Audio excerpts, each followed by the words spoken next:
época de pandemia, ahora en esta pandemia del COVID-19, ella nos va a estar presentando este tema, ¿verdad? Pero antes de iniciar, yo quiero un poco aclarar que todas estas personas que van a estar trabajando, compartiendo nuestro conversatorio son autoridades en la bioética, reconocidas en nuestro país y también en otros países, ¿no? Pero sin embargo no representan a la opinión oficial de la Comisión Nacional de Bioética, en virtud al estatuto y al reglamento que nos rige, que es la previa deliberación, trabajo y consenso para una publicación de manera oficial. Esto quiero que quede claro.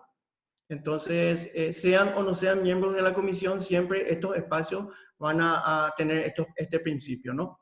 Bueno, y sin más, entonces quiero dejarle un poco a la doctora Imelda, y luego la doctora Marta Curra también yo la voy a presentar un poco, y que ella también tiene un tema, una propuesta, ¿no? Entonces, adelante por favor, Imelda.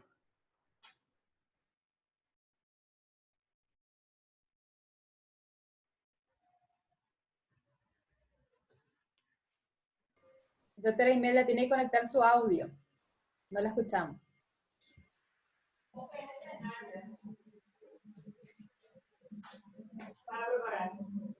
¿Ahora me oyen?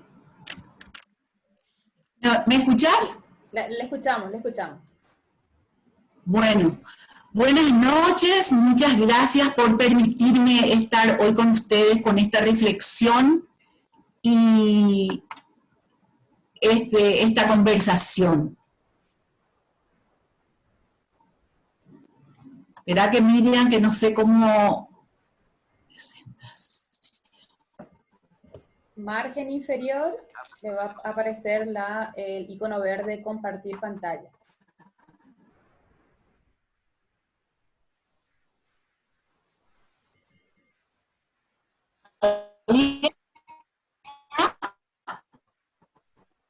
Se congeló. ¿Aparece? Ahora está congelada. ¿Se ve, Miriam? Está congelada su imagen. Yo creo que es por la señal. La señal, el ancho de banda pareciera que... Sí, todavía no se ve nada, no está compartido nada. Margen inferior, compartir pantalla. Sí.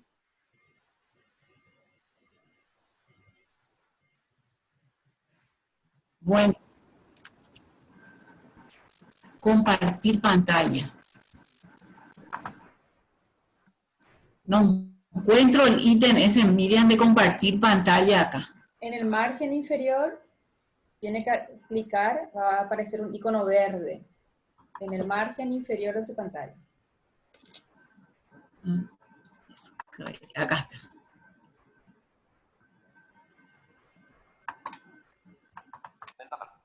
¿Ahí?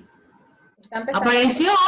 Perfecto, sí. Tiene que maximizar la imagen para empezar. Muy bien, Imelda. Ay, lo siento de veras, pero no sé. Estamos aprendiendo todo. Todos estamos aprendiendo, todos estamos aprendiendo. Estamos todos.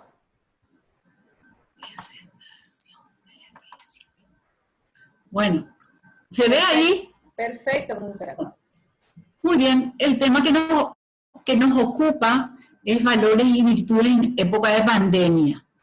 Todos sabemos de la notificación por primera vez el 31 de diciembre del 2019 en la ciudad de Wuhan, China, del brote de una enfermedad respiratoria causada por un coronavirus, denominado hoy COVID-19. A partir de ahí se diseminó la enfermedad a centenas de países en el mundo entero.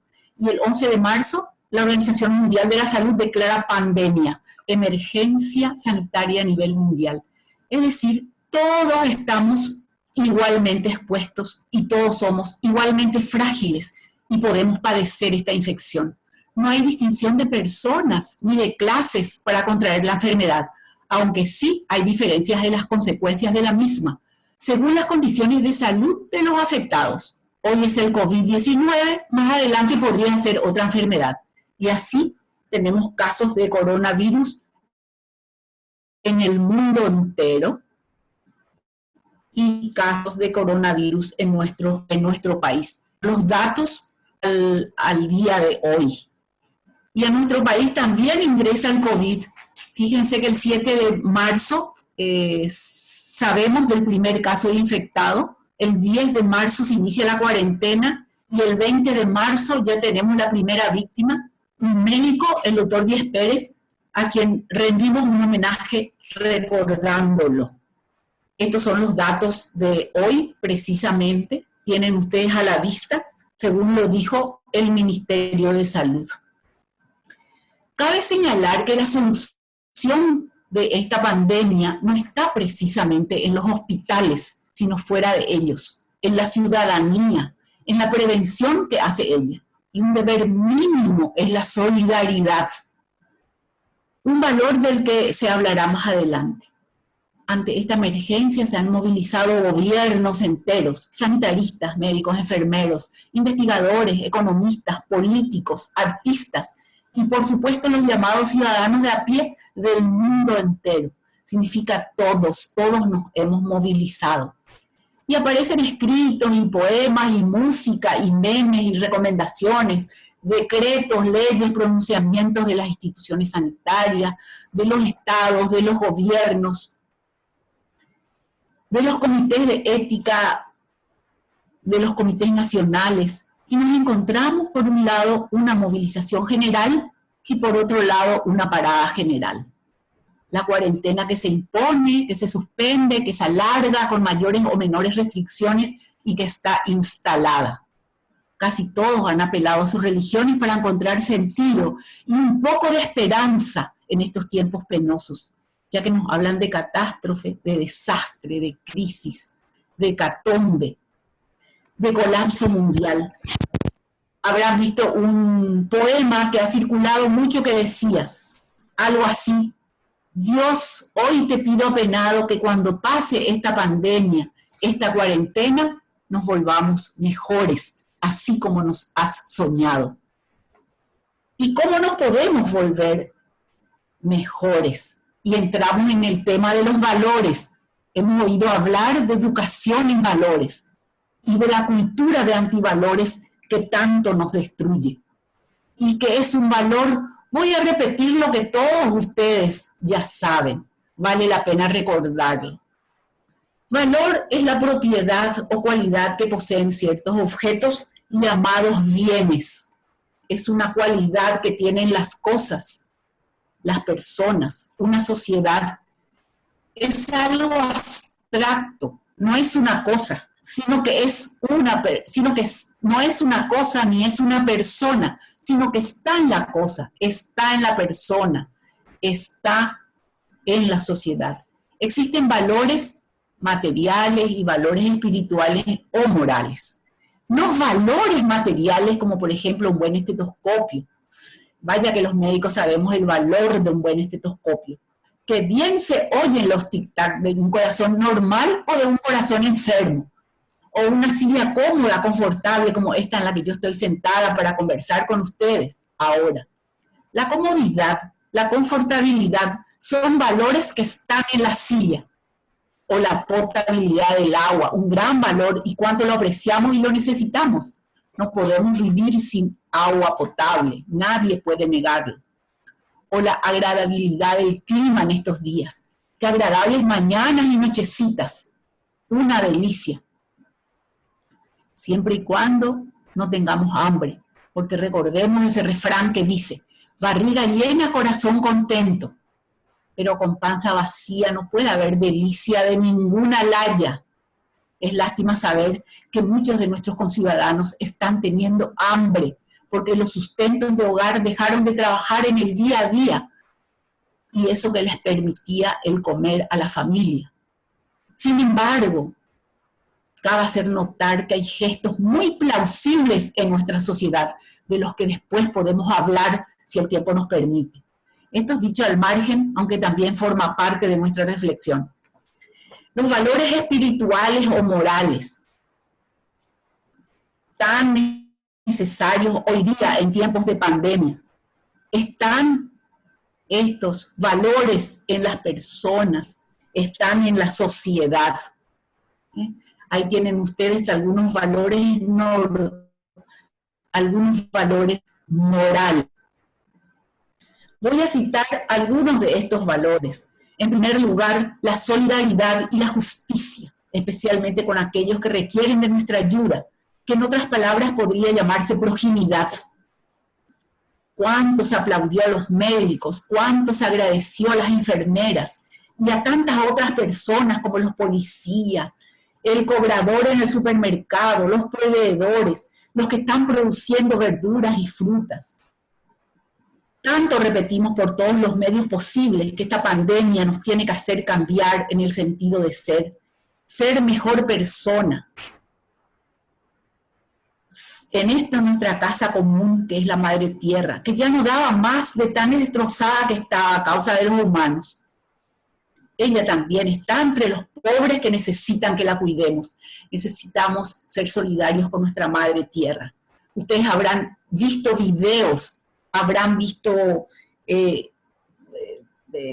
cosas que hablaban de cuán limpia estaba el agua del arroyo de Lambaré, por ejemplo, o de que el lago del Pacaraí se ha vuelto de vuelta azul, porque en estos días nadie ha contaminado nuestros cauces, etc.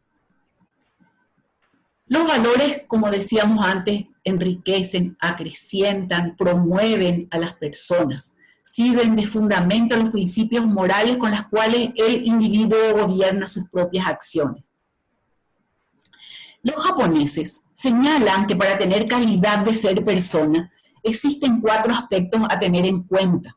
Lo oí en una conferencia y aquí lo repito porque me parecen tan pertinentes. En primer lugar, el bien ser.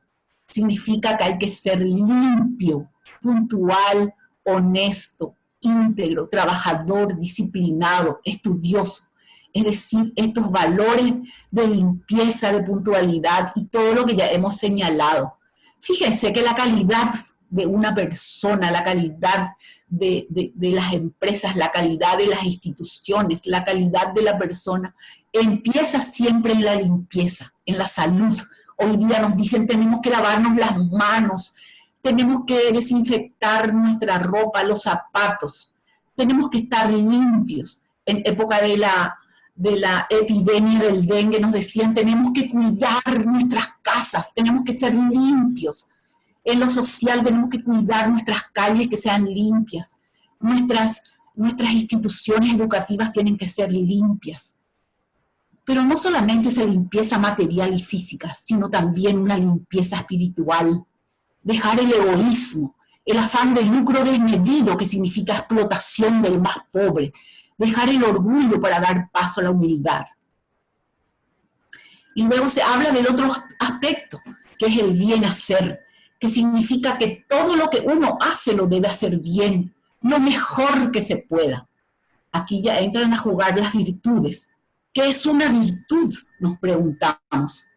Las virtudes son hábitos que capacitan, facilitan, adiestran para una determinada actividad.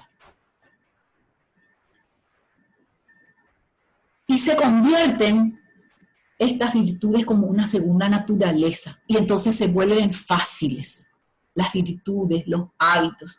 Así es fácil ser limpio si tiene el hábito si tiene uno el hábito de la limpieza. Es fácil ser veraz si uno tiene el hábito de nunca mentir, ni siquiera esas mentirillas piadosas. Lo difícil va a ser para la persona mentir, pero decir la verdad es un hábito que tenemos que ir desarrollando y eso nos va a hacer mejores personas. Las personas que dan más, las personas que hacen bien todo lo que tienen que hacer, son esas personas extraordinarias, porque dan extra de todos sus talentos, todos los talentos que la vida les dio. Los hábitos pueden ser malos y son los vicios. Pero después está el otro aspecto, el tercer aspecto, que es el bienestar, que significa que todo lo que uno hace bien y lo mejor que pueda nos lleva al bienestar, que en otras palabras es la felicidad. ¿Y cuánto andamos detrás de la felicidad? a veces por caminos equivocados. Todos queremos ser felices. Permítanme hablarles de una experiencia personal que yo creo que es la experiencia de todos, de cada uno. Cuán feliz me sentía yo al acabar la jornada y me retiraba del hospital con la conciencia de haber hecho todo lo mejor que podía con mis pacientes, con mis alumnos, con los enfermeros, con mis colegas. Pero si no hacía lo mejor que podía, estaba triste, me volvía cabizbaja. Es un poco la experiencia que más o menos todos tenemos. Que bien nos sentimos con el deber bien cumplido, pero si no, no nos sentimos tan bien. Y al final, el bien ser, el bien hacer y el bienestar nos lleva al bien tener, que significa un poco que la ética es bien rentable. La gente necesita de personas con valores, personas con virtudes, ¿no? Y con el trabajo honesto, responsable, cuidadoso, siendo íntegro, se puede llegar a tener una vida digna, como corresponde a la dignidad de cada persona. Pero el bien ser es lo más importante, ya que como consecuencia se tienen los otros tres aspectos. ¿Y dónde se aprenden estos valores y estas virtudes? Todos lo sabemos, pero lo repetimos aquí porque vale la pena repetirlo. Estos valores y estas virtudes se aprenden en la casa, en la familia, con el ejemplo de los padres, más que con las palabras. Y se debe continuar en la escuela primaria, en la secundaria, en la universidad. El problema muchas veces es que en nuestras instituciones educativas se dan conocimientos, es decir, se aprende a ser muy buen técnico, excelente médico, ingeniero, ebanista, carpintero, electricista, comunicador, etc. Pero no se insiste, o muy poco, en una educación en valores. Los maestros deberían ser los mejor pagados en nuestras sociedades si educan en valores, porque ellos son los que después de las familias estarán construyendo con nuestros niños el Paraguay del futuro. Y los medios de comunicación, especialmente algunos programas de ciertos canales de TV, que hacen muchas veces, en vez de dar educación en valores, deforman cuando transmiten ciertas novelas que muestran violencia, mentiras, infidelidades de toda la haya, agresiones, corrupción, que es lo que maman nuestros niños, nuestros adolescentes y jóvenes, nuestras madres y padres. Es decir, en muchas casas se ven estas novelas en las familias. Esto hace mucho daño, especialmente a nuestros jóvenes, que deben ir internalizando valores y practicando virtudes. Mucha gente cree que lo que se ve en ellas, en esas novelas, está bien y lo imita. Y en esta pandemia, la realidad de nuestro país, Paraguay, no está preparado para hacer frente a esta pandemia como no lo estaba ningún país del mundo, incluso los más desarrollados. Conste que muchos han apreciado todas las medidas sanitarias de prevención que se han hecho a través de los responsables, como por ejemplo el Ministerio de Salud, el Estado, el gobierno, etcétera, para contener la pandemia, y muchos han aplaudido al Paraguay. En nuestro país se hace hoy más evidente una larga historia de fragilidad en el sistema educativo y económico. Esto conlleva un grado de irresponsabilidad en algún componente de la población que no entiende aún los riesgos que supone la alta contagiosidad de este virus. Al no acatar totalmente las normativas emanadas del gobierno y de las instituciones pertinentes. Esto es así también porque se ven niveles de pobreza inaceptables, conglomerados humanos hacinados en piezas de 4x4, alimentación pobre y en algunas ocasiones ni siquiera agua potable. Y hoy, sin posibilidad de educación, ni siquiera de educación digital, por falta de computadoras, de señales de internet, padres que apenas acabaron la escuela primaria, si es que la acabaron. A todo esto se suma una corrupción descarada, sin vergüenza. Eso dicen algunas denuncias que todos sabemos y otras que no sabemos. Entonces, ¿qué hacer para volvernos mejores luego de la pandemia? Internalizar valores y practicar virtudes. Tenemos que estar todos a la altura de las circunstancias, políticos, educadores, economistas, responsables de las políticas públicas, así como los ciudadanos de a pie, como se dice. Y arar con los bueyes que tenemos, dice un refrán. Ser responsables, limpios, disciplinados, honestos, íntegros, solidarios. Cuidarnos a nosotros mismos para cuidar a los demás, entre ellos a nuestra hermana madre tierra común, como dice Francisco. Y reflexionar, ser creativos e innovadores. No será fácil, ni lo lograremos de la noche a la mañana, pero hay que empezar. Las generaciones futuras nos pedirán cuenta de lo actuado. Además, yo creo que tenemos que ser intrépidos, osados, valientes y soñadores. Siembra valores y cosecharás virtudes. Muchísimas gracias por su atención.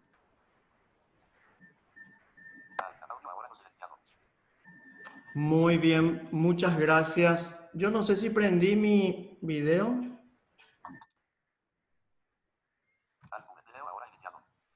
Ahora se te ve, Rafael, sí. Muchas gracias, doctora Imelda Núñez, y creo que esto hay que hablar profundo para poder un poco reflexionar sobre cuál realmente son los valores morales y específicamente entra a jugar la ética, donde debe reflexionar y dar un fundamento a cuál valor moral hemos realmente mirando, ya que estos valores van cambiando durante las épocas, los años y en las sociedades. Sin embargo, hay una capacidad de universalizarse algunos valores que debemos descubrir y principalmente el hecho de que también tenemos obligaciones. El deber cívico es una palabra, es una frase que nos está llamando ahora que debemos sacarle el polvo y ejercitarnos a utilizar en la sociedad. Yo creo que acá en Paraguay y también en otras varias partes del mundo se está imponiendo un deber cívico que directamente nos indica a mirar al bien común. Por eso bien está diciendo la doctora Imelda que debemos rescatar estos valores morales. Pero ante todo, específicamente en la bioética, donde debemos dar fundamentos de no solamente aplicar normativas correctamente éticas, sino más bien dar una respuesta fundamentada a los recursos favorables mejores para las personas. Principalmente eso, no solamente saber, sino saber hacer. Esto debemos aplicarlo y esto nos está invitando a hacer este puente de la bioética. Entonces, sin más, entonces vamos ahora con la doctora Marta Ezcurra.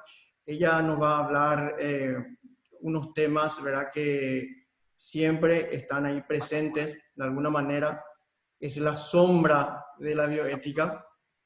Estamos hablando de la exclusión, estamos hablando de la estigmatización y estamos hablando, a ver, no recuerdo, Marta, ¿cuál era el tercer punto? Discriminación y estigmatización. La discriminación, que siempre filtran entre las buenas intenciones. Siempre encontramos estos fenómenos sociales y incluso yo creo que la doctora Marta nos va a estar aclarando, nos va a estar mostrando un poco por qué a veces una estigmatización legitima la discriminación. Consciente o inconscientemente en el colectivo social, una estigmatización legitima las distintas discriminaciones. Entonces es importante verbalizar, echar luz sobre estos fenómenos y trabajar con ellos, mostrarles y dar fundamentos de una respuesta más humana. Entonces, por favor, Marta, adelante. Muchísimas gracias, Rafael. Muchísimas gracias por haber aceptado coordinar. El compañero Rafael es una persona no vidente, filósofo, el licenciado en filosofía. Él dice, bueno, yo siempre le digo, ¿verdad? Sos un filósofo, entonces él me recomendó, me dice. Yo siempre le digo, es un compromiso que me diga filósofo. Sí. Yo soy licenciado nomás, no soy filósofo. Hasta ahí dice que llega. Pero es un placer el que puedas coordinar y acompañarnos. Gracias, Miriam, por el apoyo que tenemos y a los presentes por poder compartir esta charla. no tengo ningún conflicto de interés para hacer esta presentación. Y voy a leer las diapositivas a fin de poder compartir, como les mencionaba, con Rafael. El tema que me toca es desigualdad, discriminación y estigmatización. Y no podemos hablar de ello sin mencionar a los derechos humanos, que son el reconocimiento de la dignidad inalienable de los seres humanos, libre de discriminación, desigualdad o distinciones de cualquier índole. La dignidad humana es universal, igual e inalienable. En la Declaración Universal de los Derechos Humanos de 1948, leemos que todos los seres humanos nacen libres e iguales en dignidad y derechos. Y en el artículo 2 se menciona que toda persona tiene todos los derechos y libertades proclamadas en esta declaración, sin distinción alguna de raza, color, sexo, idioma, religión, opinión política, opinión religiosa o de cualquier otra índole, ¿verdad? Independiente de su posición social, económica, nacimiento. La dignidad humana es el derecho que tiene cada ser humano de ser respetado y valorado como un ser individual y social, con sus características y condiciones particulares, por el solo hecho de ser persona. También leemos en el preámbulo de la Declaración Universal sobre Derechos Humanos que la salud no depende únicamente de los progresos de la investigación científica y tecnológica, sino también de factores psicosociales y culturales.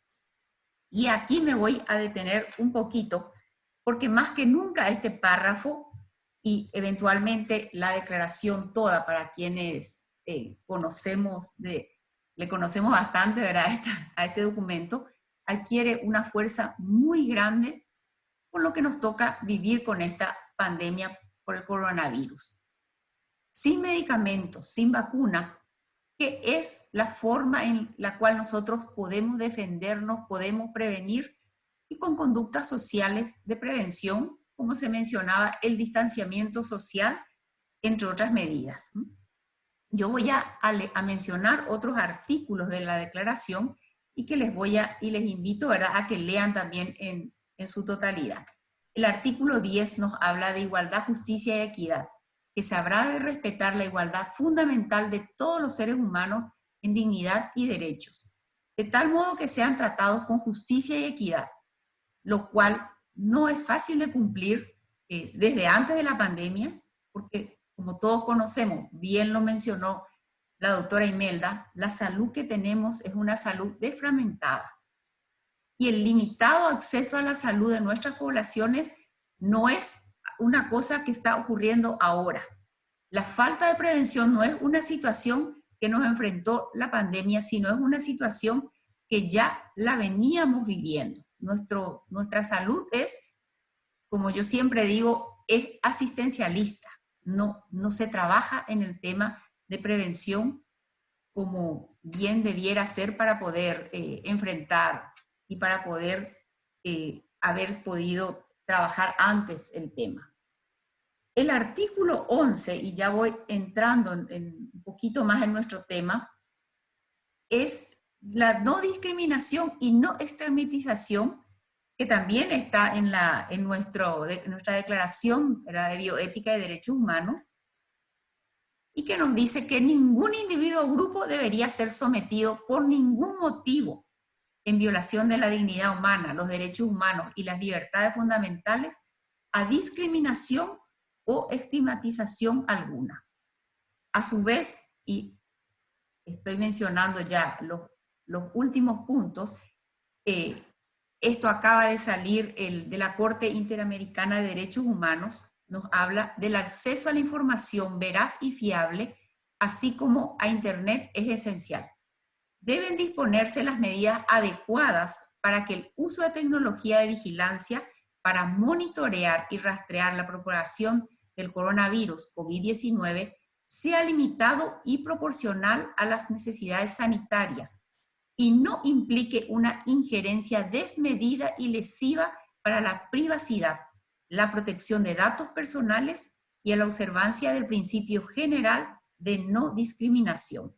Eventualmente, como estábamos ya mencionando, nuestras autoridades, en mi opinión personal, se ha manejado muy bien el tema.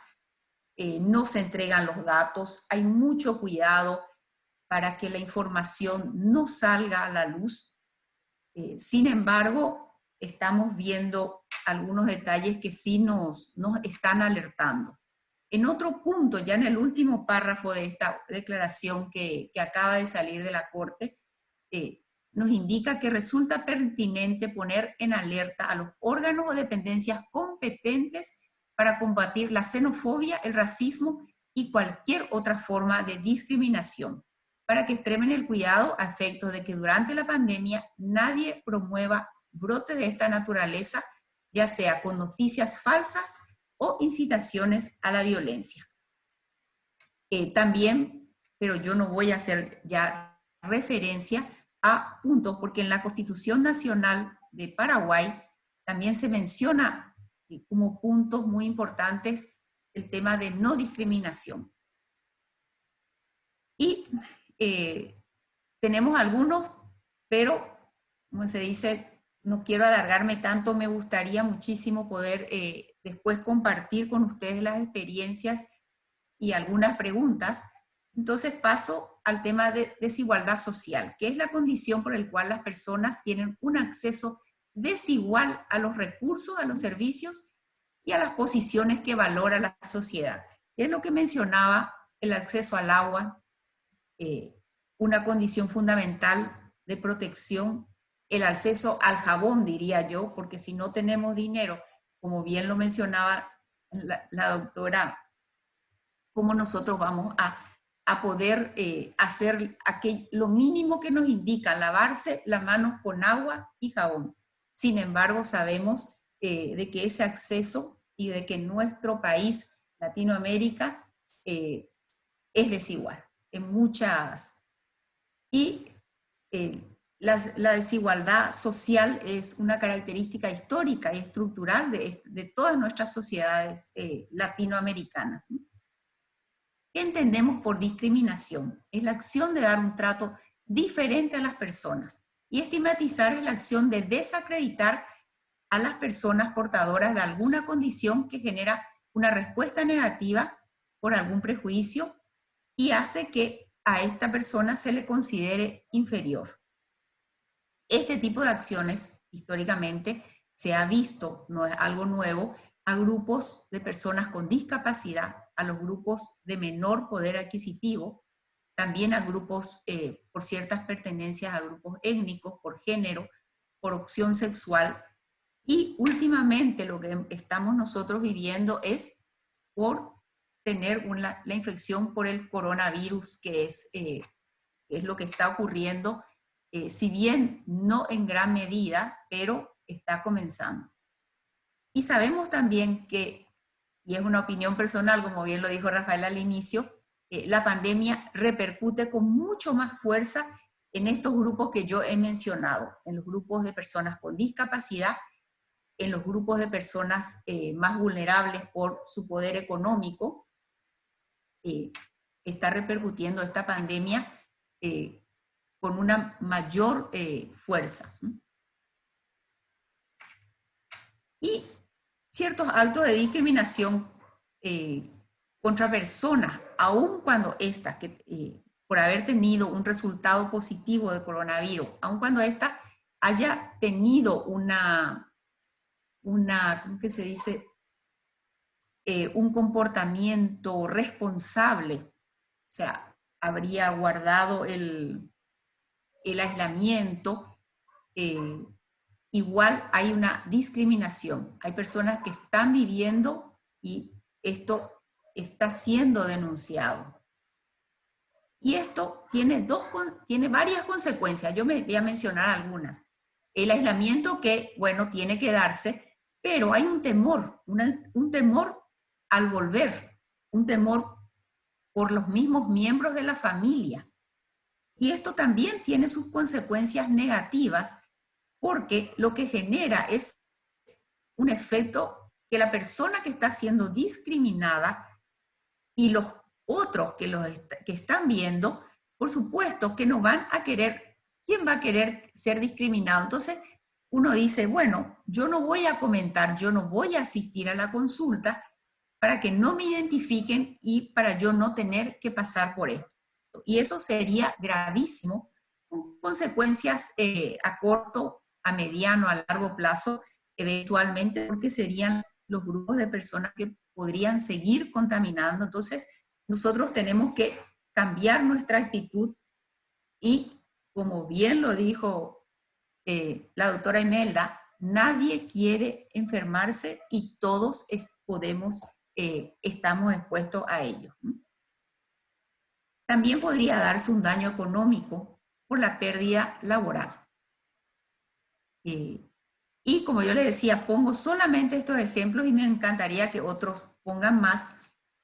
Y ya paso porque el origen de toda discriminación, de todos los grupos que yo ya mencioné y ahora de discriminación por ser positivo a este coronavirus, el origen es la ignorancia, la incertidumbre ante lo desconocido, y en este caso no es distinto.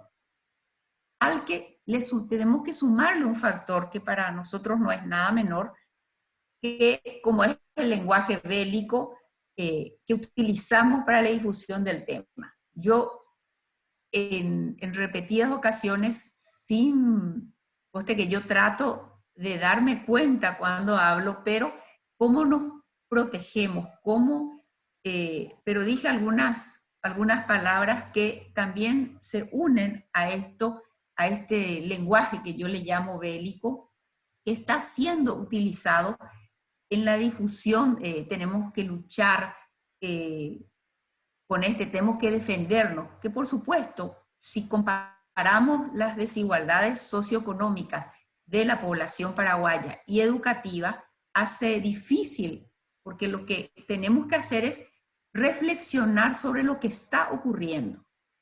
Pero la reflexión conlleva a que uno entienda lo que está pasando o que conozca sobre esta situación para que la población pueda hacer esta reflexión objetiva que es necesario y para que esta situación no se vea agravada, esta situación que menciono de discriminación, la cual, como si bien ya se mencionó, porque se avecina, es lo que el pronóstico nos dice, una recesión económica. Entonces es importante que nosotros no veamos a las personas que en este momento están con un resultado positivo como personas con las cuales tenemos que defendernos. Entonces, ¿cómo podemos evitar o reducir esta discriminación o estas actitudes violentas hacia estas personas con resultados positivos? Y por ejemplo, en las redes, haciendo el llamado a la reflexión a los demás miembros. En cuanto uno detecta la situación, generar el debate, llamar a la reflexión, hablar sobre el tema, moderar el lenguaje, porque tenemos que procurar intervenir y poner esto en el tapete, involucrarnos en esto. Ya no voy a mencionar la empatía, la solidaridad que mencionó Imelda, pero lo que decimos es ponernos en el lugar del otro, en el zapato del otro, comprender el sufrimiento, lo que está pasando esa otra persona. Y acá la regla número 1 siempre estuvo: no le hagas a nadie lo que no quieres que te hagan a ti, y ahora se agregan a los tuyos. Durante esta pandemia debemos de tener presente que de la conducta de uno depende el futuro de todos. Y algo muy importante es que dependiendo de dónde veas las cosas, la percepción de la realidad puede ser muy distinta. Si ustedes se fijan en esa figurita que tenemos, una persona mira y eventualmente cuenta 4 palitos. Y la otra persona, desde la perspectiva que la mira, puede contar tres. Y ambos, desde su punto de vista y la perfección que tienen, ambos tienen la verdad. Entonces, es un poquito un llamado a la reflexión y ahora podemos entrar al debate y escuchar a todos sus experiencias, que es lo que va a enriquecer esta reunión. Entonces, Muchas gracias, Marta, muchas gracias. Y bueno, yo creo que quedó bastante claro, bastante enriquecedor toda esta perspectiva que nos está ofreciendo Marta. Entonces, me parece que si hay alguna persona que quiere aportar o que de repente quiere hacer alguna pregunta a las doctoras o al grupo, ¿no? Que esté el tiempo propicio, ¿no? Le invito a que sea breve, que disfrute de esta reunión y que se sienta libre, por favor. Adelante.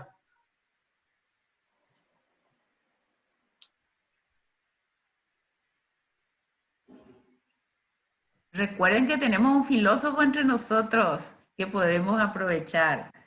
Me gustaría lo que vos estabas mencionando, Rafael, que yo no dije, no especifiqué lo que mencionaste al inicio, antes de mi charla. ¿Cuál? La parte de dar los ejemplos y cómo el tema de discriminación y estigmatización, porque por lo general nosotros hacemos la discriminación y posteriormente ya estigmatizamos a las personas. Sí, sí, sí, sí. Entonces, Sí, entonces, no sé si hay alguna persona que quiera hacer una pregunta, entonces.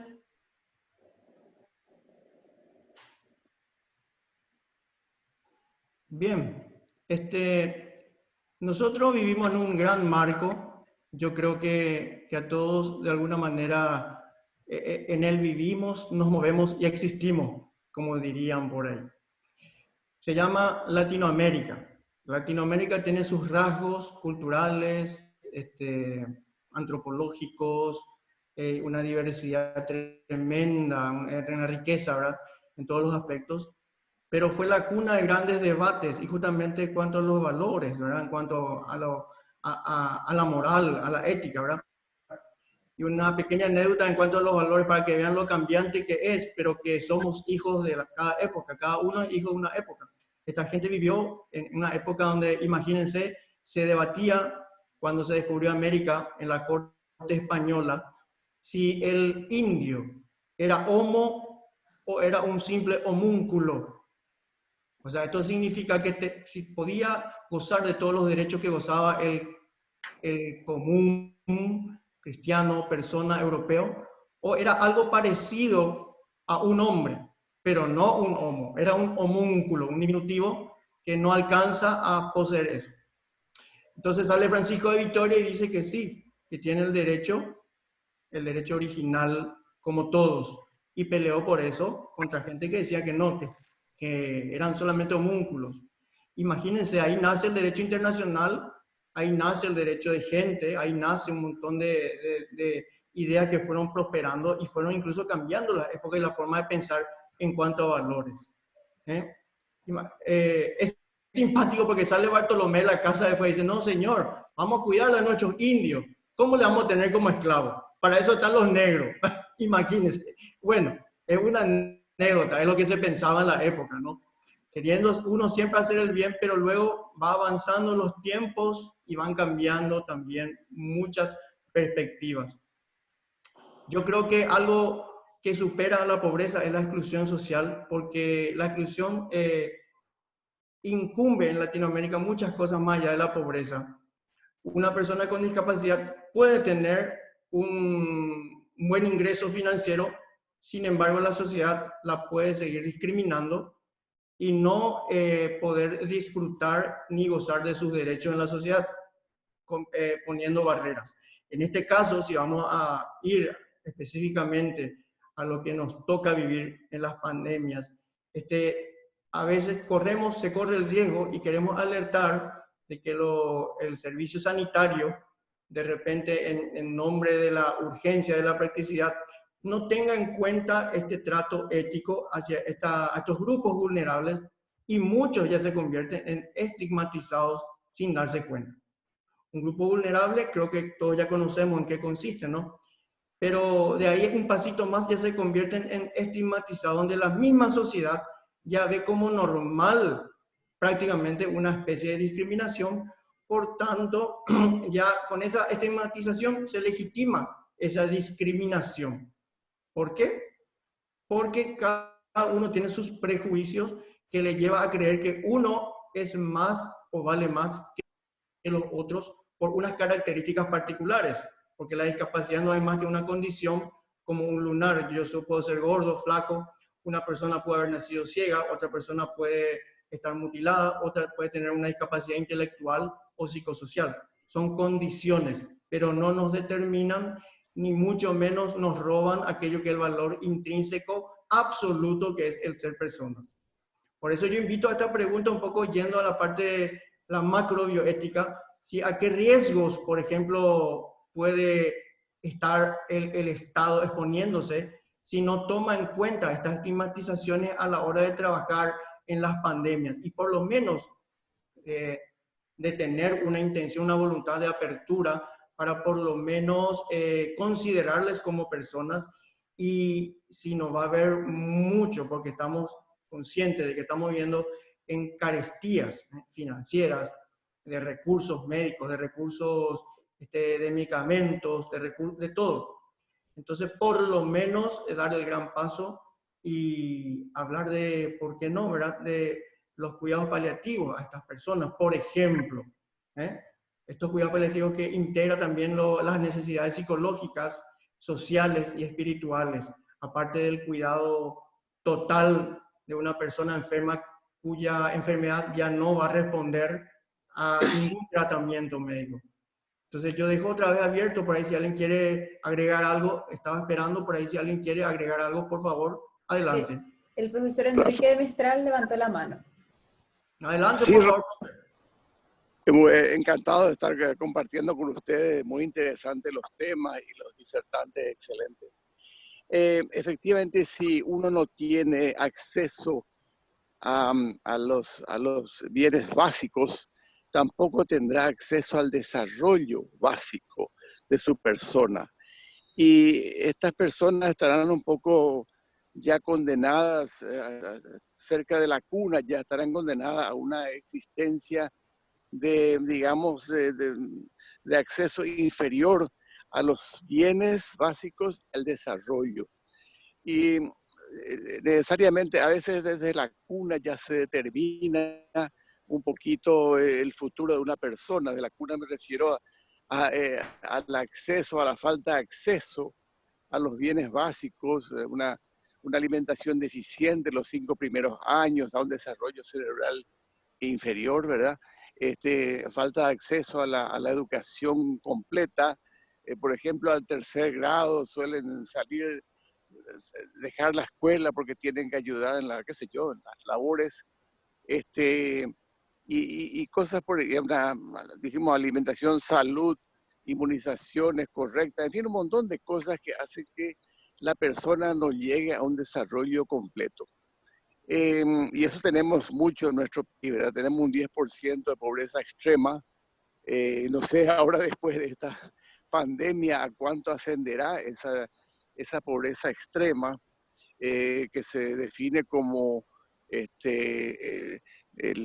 la falta de todas las necesidades básicas, seguramente solamente alimentación, y aún la alimentación hoy en día, con 500.000 guaraníes por mes para una pequeña familia, no alcanza ciertamente, ¿verdad? O sea que ese porcentaje probablemente vaya a aumentar en nuestro medio cuando vaya pasando esta pandemia. Ahora, más bien quiero una preguntita. Este asunto de la discriminación relacionada con el COVID, con la pandemia. Tenemos 200 casos positivos, ¿verdad? O sea, yo todavía no veo cómo se manifestaría esa discriminación, porque tenemos pocos casos y cómo son aceptados o rechazados en la sociedad. esa gente que, bueno, está en cuarentena necesariamente y se sabrá en el barrio tal vez quiénes son, ¿verdad? Pero todavía no vislumbro cómo será esa discriminación. Eso es todo. Si te puedo responder. Marta tenía la Sí, palabra, perfecto. pidió la palabra luego. Sí, sí. Adelante, Bueno, Marta. gracias. Primero voy a completar un poquitito lo que vos mencionabas, Rafael. El sábado me tocó compartir así una reunión también con personas con discapacidad y ellos estaban preocupados porque la ética utilitarista menciona en algunas partes la palabra discapacidad como uno de los factores en una suerte de triaje en algún momento que debiera de existir y entonces la selección. ¿Qué ocurriría? Yo expliqué que en Paraguay, o sea, había escrito que en Paraguay nosotros no estábamos, o sea, no consideramos, de hecho habíamos puesto, ¿verdad? Que ese punto no es un punto a tener en cuenta en el caso que haya alguna situación extrema, ¿verdad? En que se tenga que decidir el tema de discapacidad, no es que es lo que decimos, el valor social de una persona no es un punto a ser considerado ni discutido luego. Y Enrique, te comento el tema de la discriminación. Nosotros, o sea, yo vivo acá en un barrio populoso y vinieron a apedrear la casa de una persona porque era COVID positivo. Y este tipo de situaciones se da y puede seguir dándose cuando aumente eventualmente o haya una situación por la cual yo estoy mal por culpa de que hay personas que siguen infectándose. Por culpa, entonces, la otra persona es el enemigo que sigue infectándose. Entonces yo al enemigo de alguna manera le tengo que agredir, o sea, esa es el tipo de discriminación que puede darse o mismo el manejo en las redes, le llamamos confidencialidad, pero también cuando hay una suerte de mal manejo ya pasa a ser grupos o familias que pasan a estar estigmatizadas. Entonces, por eso es que es poco. Quizás, como yo mencionaba, en nuestro país no se está dando aún, pero se comentó en Argentina, creo que fue, que a unos asiáticos fueron y los mataron, por ejemplo. Entonces, llegan actos de violencia verbal, violencia física, que nosotros no lo estamos viviendo, pero no tenemos que esperar a vivir para tocar el tema y para poder ver de adelantarnos a los hechos si nos damos cuenta y poder manejar. Entonces, de ahí que, como dije, bueno, vamos a tocar el tema que me parece muy interesante y preocupante. Bien, muchas gracias, Marta. No sé si, Miriam, no sé si hay otra persona que estaba pidiendo la palabra. Sí, Antonieta y después creo que la profesora Imelda también levantó la manita. Bueno, entonces, buenas noches, Antonieta, y adelante, por favor. Hola, sí, buenas noches a todos. Disculpen, entré un poco tarde porque tuve problemas con mi computador. Bueno, lo tuve que hacer por el teléfono. Estoy a través del teléfono siguiéndolos. Bueno, yo alcancé a escuchar una parte de la charla de Marta y después todas las otras intervenciones. Y mi pregunta era, en base a si las personas ven las cosas desde diferentes perspectivas y creen que tienen la verdad. Entonces, ante una pandemia tenemos diferentes verdades, esa es la pregunta. Porque desde el punto de vista científico, generalmente no hay diferentes verdades, ¿verdad? Nosotros vamos tras la búsqueda de la verdad. Lo que puede haber desde el punto de vista, viéndolo desde el punto de vista de la investigación, estoy hablando, es buscar respuestas, y a veces las respuestas o las mismas preguntas pueden tener algún bagaje cultural que nos lleva a hacer esos planteamientos. Pero ante una situación como esta que estamos viviendo, que es nueva para muchos de nosotros, porque la pandemia anterior fue en 1918, y que nos tocó, digamos, al Paraguay. Yo creo que ¿qué posición, por ejemplo, quién busca el equilibrio en situaciones antagónicas o visiones distintas desde el punto de vista ético? La pregunta es para quien quiera responder.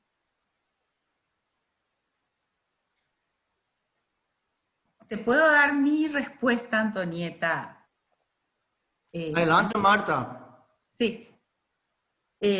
Ahí es que nosotros llamamos al debate, porque desde lo más simple, o sea, ¿por qué yo tengo esta posición? Y en el caso científico es que nos guiemos por los criterios, que veamos por qué estamos viendo, lo hicieron de qué manera, o sea, que nos pongamos a leer y no ser meros reproductores de lo que escuchamos, porque en este momento seguimos que no tenemos medicina, seguimos. ¿Por qué?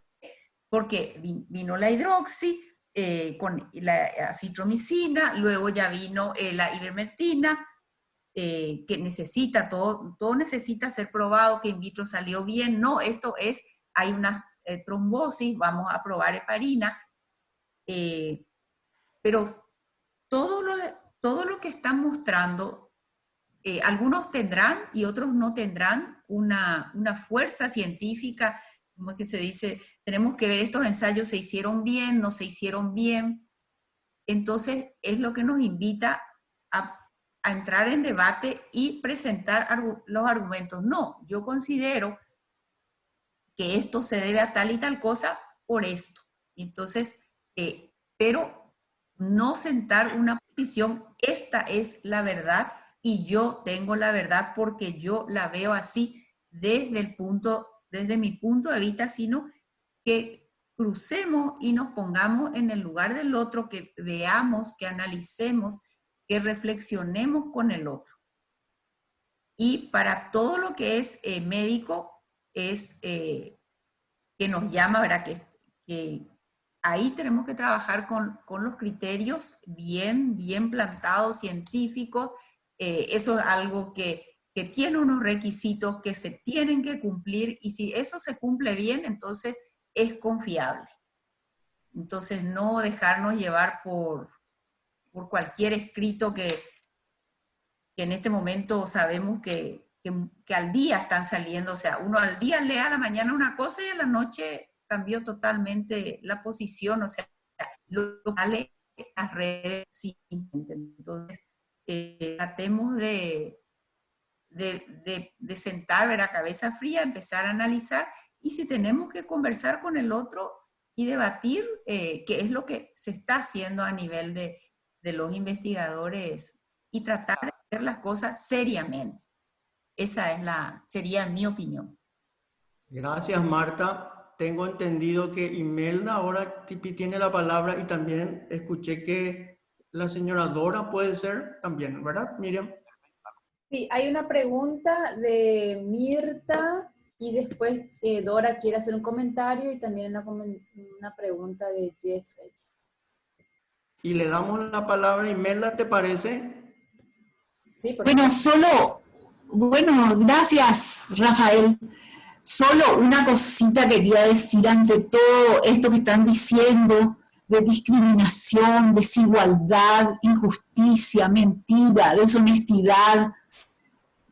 Cuán necesario es que nos aboquemos también a internalizar esos valores, porque una persona que es empática, una persona que es comprensiva, que tiene compasión, que tiene solidaridad, que tiene bondad, no va a caer en estos vicios, que son hábitos malos, discriminar,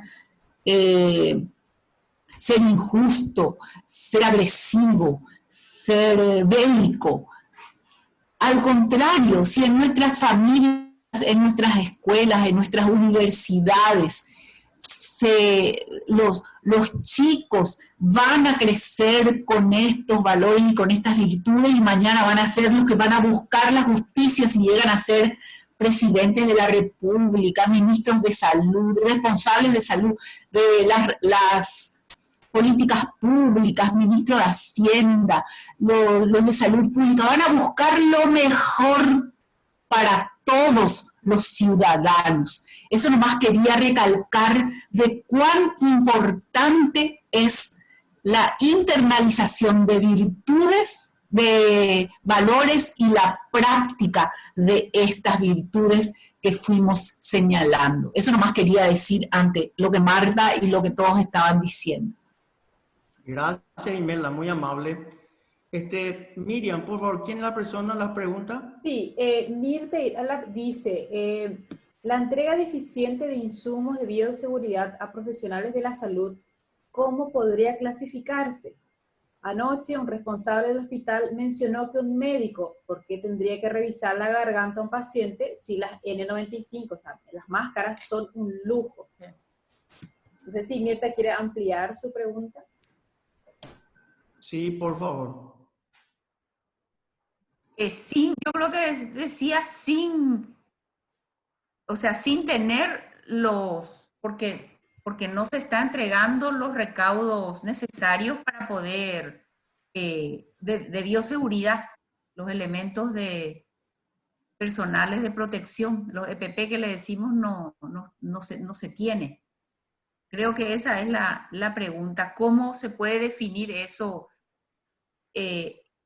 Yo voy a intentar una respuesta y si no la aclaro, entonces, pero también va con la respuesta para el compañero Lizardo de República Dominicana, que nos dice que esta pandemia, cómo nos puede conducir a un mundo post-COVID mucho mejor, si tendremos más o menos desigualdad en nuestra región y si serán suficientes las políticas públicas de protección social. Algo que ya todo el mundo está repitiendo es las crisis son oportunidades. Paraguay, ¿por qué nos llevó y nos encontró, que probablemente ha de ser la misma vivencia que en República Dominicana, nos encontró con una salud pública desfragmentada? El porcentaje que tenía de dinero es ínfimo. Salud y educación no son atendidas en nuestro país y eso se traduce en la desigualdad de toda Latinoamérica. Entonces, si al salir de esta pandemia, que es la primera, después van a venir otras cosas, nosotros seguimos en las mismas condiciones. O sea, no solamente las políticas públicas de protección social son necesarias, pero nosotros tenemos que prestarle atención a nuestros maestros, como decía la doctora Imelda, que tienen que ganar lo que tienen que ganar. El personal de salud que tiene que tener, no importa que hoy es el COVID, pero uno tiene que tener los elementos necesarios para de protección personal, para atender, hacer una consulta. Por eso todo el tema de no podemos contagiarnos porque íbamos a entrar en un pico y una debacle total. No sabemos todavía si esto va a ocurrir o no va a ocurrir. Ojalá, ¿verdad?, no ocurra, porque ya estamos mejor. O sea, nos dio 1 o 2 meses, tuvimos para prepararnos, entre comillas, porque todavía no, o sea, el médico común no ha recibido para la atención los elementos necesarios. Y eso es porque no hay una salud pública que atienda, no hay una salud pública adecuada a nivel país. Mencionábamos la falta de acceso al agua. En nuestro país vos podés tener una gripe, pero dependiendo de si tenés dinero o no tenés dinero, te morís. ¿Por qué? porque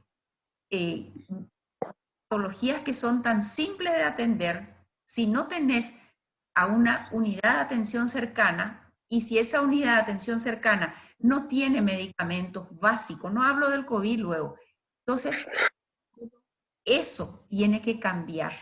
Sí, y es lo que no puede seguir siendo. Si nosotros después de esta pandemia conseguimos, y esto cambia, no solo todo el dinero que en este momento se le está dando al COVID, porque la gente sigue con su diabetes y tiene que ser atendida. El cáncer sigue y tiene que ser atendido. Entonces, si esa atención a salud pública y por lo que la mayoría de las personas fallecen, los niños, la desnutrición de los niños no es atendida, entonces esta pandemia no nos llevó a conducir, ¿verdad?, a hacer un mundo o un país, yo puedo hablar por Paraguay, mejor. Y gran parte de esto, porque eventualmente nos está ocurriendo, y nos está ocurriendo por lo que mencionaba la doctora Imelda, la corrupción es algo que a nosotros nos mata, por decirlo de alguna manera, y nosotros tenemos que procurar que todo lo que se haga sea transparente, que haya honestidad en nuestras autoridades. Así como nosotros procuramos, yo formo parte del Ministerio de Salud Pública y trabajo para que las cosas lleguen, para que no me falte, para que podamos hacerlo. Y de la misma manera, vayamos por lo básico, un director de salud de un centro que no asiste a la atención, que no está en su lugar de trabajo, no puede saber las necesidades. Entonces, son ese tipo de problemas los que nosotros tenemos que atender, pero nosotros tenemos que responsablemente trabajar para poder cambiar. O sea, el cambio no es solamente de las autoridades. Esta es una oportunidad para darnos cuenta, mi salud depende de la salud del otro. O sea, en vano yo he robado todo lo que he robado, si después, como decimos, ¿verdad?, ¿de qué me sirve el dinero si el otro me puede contagiar? Todos tenemos que estar bien y todos tenemos que trabajar porque estamos todos en el mismo barquito. Entonces, no van a ser, las políticas públicas de protección social no son suficientes para que nosotros podamos tener un país, un mundo mejor. Bien, muchas gracias, Marta. Miriam, no sé si hay otra persona, una pregunta o el turno a alguien. Dora quería hacer un comentario. Por favor, adelante, Dora, buenas noches. Buenas noches. Yo quería hacer dos comentarios. Uno referente a lo que comentó el doctor de Mestral, que yo creo que sí, ya a pesar de tener pocos casos, unas cosas que creo que está pasando acá en Paraguay por los grupos de Facebook que participo y de Twitter, que estoy observando una especie de acusación de clases, digamos. Vi comentarios como el estilo, a este virus lo trajeron las personas que pueden viajar y somos los pobres los que estamos pagando el pato. Culpando, y más, eso es resumiendo varios comentarios, ¿no? Y al mismo tiempo queriendo tratarle de asesino a aquel padre de familia que sale a trabajar porque está esparciendo el virus, teniendo en cuenta de que esa persona está saliendo a trabajar porque no, o sea, tiene que llevar dinero a su casa para que su familia pueda comer. Y a veces no es ni una persona de clase baja, a veces es una persona que tiene 5 o 6 subordinados a quien pagarle un salario y necesita que su empresa más o menos siga funcionando. Entonces, yo estoy viendo que ya está habiendo unas recriminaciones en nuestra sociedad por cómo estamos, o sea, por cómo se está encarando la cuarentena, ¿verdad? Ah, no, los culpables de este problema son las personas que tienen capacidad de viajar y los que viajaban más, y esos son los verdaderos, como, y yo creo que hay que trabajar en este pensamiento, ¿no? De que No es que es un culpable o fulano porque no está respetando la cuarentena se convirtió en el asesino del barrio, ¿verdad? Que nos va a traer el virus. Que hay que aprender, tenemos que empezar a tener esas discusiones. Y mi otro comentario es de parte de los médicos, ¿verdad?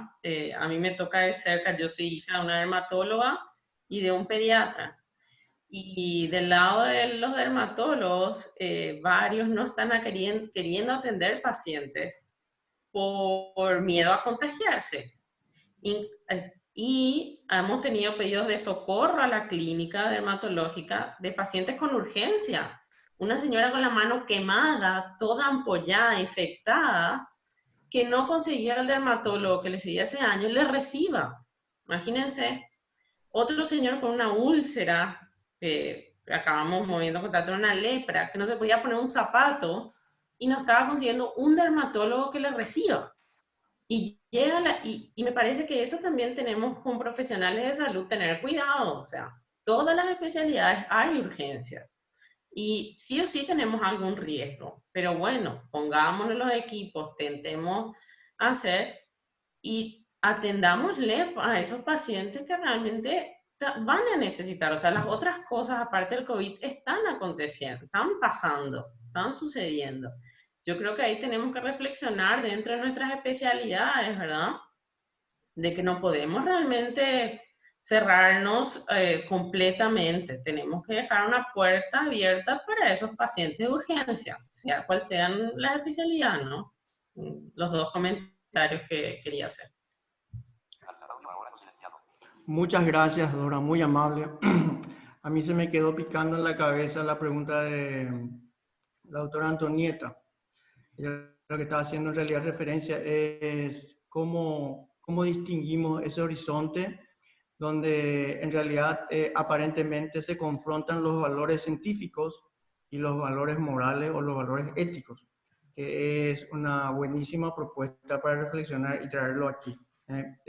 Yo quisiera con eso después cerrar, que sí, en realidad hay gente que ya caminamos sobre hombros de gigantes, quienes ya se preocuparon de esos asuntos y a nosotros nos toca un poco hacer el tocorré de la voz, un poco en compartir para que a ver si calza a nuestra realidad todo aquello que se pueda implementar en acción. Pero yo primero quiero preguntar si no hay otra persona con otra pregunta, ¿no? Daniel Garnil levantó la mano. Adelante, por favor. Buenas noches.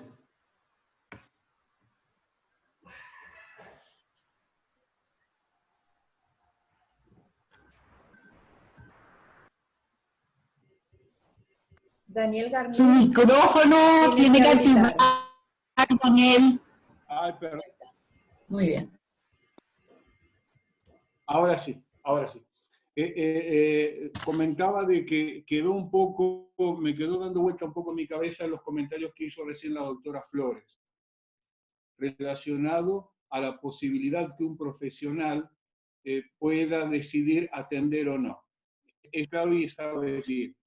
Pero mi pregunta puntual es, ¿qué sucede cuando una entidad hospitalaria que está bajo el régimen del Estado no acepta la atención de un paciente? Y les voy a plantear un caso puntual que ha sucedido en estos días. Entonces, como saben, nosotros tratamos de ayudar a los pacientes que vienen del interior, y un paciente vino del lado de Ciudad del Este, un joven con un probable problema oncológico. Nosotros hicimos los contactos que habitualmente hacemos en el Hospital de Cáncer de Areguá, y cuando estuvo aquí no le dieron ingreso, no hubo ninguna posibilidad. Mi pregunta puntual ¿es eso correcto de acuerdo a la normativa que hay con el COVID-19? ¿Es esto aceptable?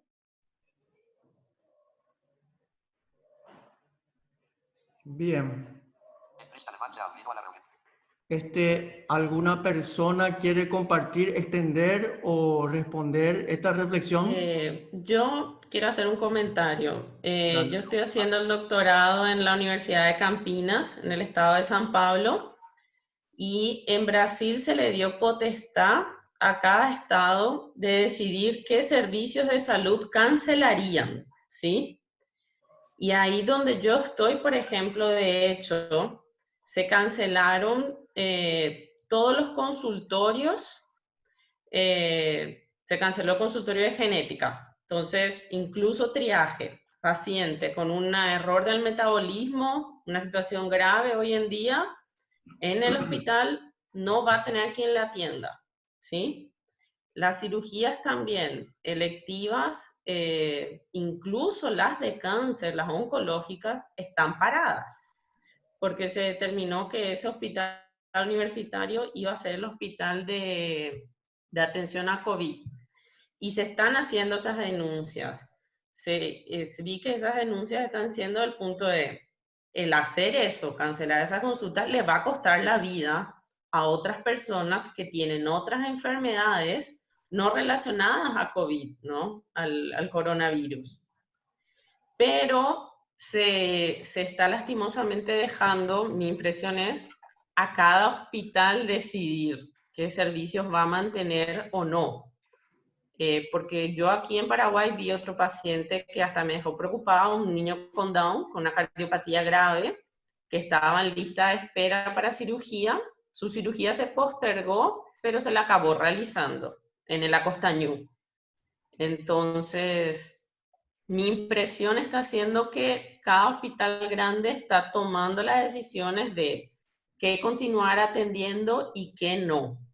Y vi que en Brasil lo que hicieron fue, los que tienen grandes servicios de genética, dejaron errores del metabolismo y terapia de reemplazo enzimático para seguir atendiendo, porque consideran urgencias. Pero es una cosa que está siendo conversada entre hospitales y sistemas. Perdón, ¿puedo hablar nuevamente? Sí. Entonces, a ver si mal entiendo, doctora. Sería cuestión de que sería una cuestión de paciente o una cuestión del momento, o la institución ya directamente presenta una negativa a la atención de determinados casos, porque realmente nos llamó poderosamente la atención. Claro, en Brasil fue así. El hospital está determinando qué casos recibe y cuál no. Y cada hospital está decidiendo, los hospitales universitarios grandes. Yo realmente acá en Paraguay no estoy sabiendo mucho porque lastimosamente, o sea, lo que formo parte de un hospital universitario en el estado de San Pablo, en Brasil. En Brasil está haciendo así. Cada hospital está decidiendo qué cirugías cancela, qué cirugías mantiene y si recibe casos nuevos o no. Entonces habría la verdad que ver, ¿no? Entonces quiere decir que si bien rechazaron este caso, puede ser que otro caso nosotros vayamos, lo presentemos y lo acepten. Ahí dependería del hospital, de cuáles son los criterios que ese hospital determinó. Ahí sería bueno que eso sea liberado para las personas, para que no sufran este problema de ya trasladarse, ya llegar y encontrarse puertas cerradas, ¿no? Que supongo que es un gran dilema también. Muchas gracias, doctora, por su respuesta. Yo quería comentar, sí. si me permiten, al respecto. Y después yo voy a un comentario también. Okay. Yo creo que todavía estamos en una situación de acomodación, por llamarlo así, en el país. Y yo quisiera hacer el ejemplo de una situación de guerra, de catástrofe, en el cual los servicios tienen que organizar y decir, bueno, ¿qué es lo que tenemos? ¿Qué es lo que podemos hacer? Y entonces, claro, cuando hay una catástrofe se cierra todo lo que no es considerado urgente. Entonces, obviamente, van a ver que en la mayoría de los hospitales se suspendieron todos los consultorios, solamente se trabaja en urgencias, se hace un apartado especial para los pacientes probables de COVID, pero el sistema tiene que empezar a reactivarse porque los pacientes crónicos están allí, o sea, los pacientes que tienen hipertensión, diabetes, no desaparece su enfermedad con el COVID, aparecen los nuevos diagnósticos, como el caso que comentaron, de este paciente con cáncer. Entonces, obviamente, se tienen que empezar a reactivar, pero con una seguridad tal de que ese paciente que va a ingresar no vaya en detrimento de lo que se puede ir generando. Entonces, a ver, quisiera dar un ejemplo. Yo trabajo en un hospital de clínicas. Obviamente el servicio de oncología no paró, se siguen haciendo las quimioterapias, pero disminuyó la cantidad de consultas porque todavía no se pudo organizar de manera que los pacientes que ingresan con sus familiares y demás, que pueden traer el COVID, no contagien al resto. Entonces hay toda una cuestión de organización, que si bien no es una discriminación o una injusticia, decir, bueno, no le vamos a atender y está enfermo, ¿no?